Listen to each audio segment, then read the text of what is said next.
အားလုံးပဲမင်္ဂလာပါခင်ဗျာဒီမနေ့မှာတော့ကျွန်တော်မနက်စာကိုဆရာကြီးဆိုင်မှာအပီပြင်ဆွဲနေပါတယ်ဆရာကြီးဖြစ်သွားပြီဆရာကြီးအဝါစား90ဆိုင်မှာကျွန်တော်ဒီမနက်အပီပြင်ဆွဲပါပြီဆိုတော့လက်အိတ်ကြီးနဲ့ဆွဲနေပါတယ်ခင်ဗျာဒီမှာ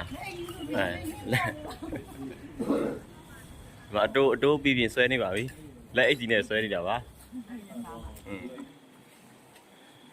ဒါတော့ကိုကောင်းမှုပါကိုကောင်းမှုဘယ်ကတော့ဆွဲနေရလဲအဲ့တော့ကျွန်တော်ရဲ့ပီယာဂျိုးရဲ့ခေါင်းဆောင်ကြီးမောင်ဘုံမှာဒါတော့ဒုတိယဥက္ကဋ္ဌမောင်တန်းစင်ပါဒါတော့ဂိမ်းသမားပါခင်ဗျာကျွန်တော်တို့နော်အားလုံးဖိတ်ခေါ်ပါတယ်အင်းခိုင်းထုတ်ကြည့်ပါအတီးပြင်ဆွဲနေပါခင်ဗျာဒါတော့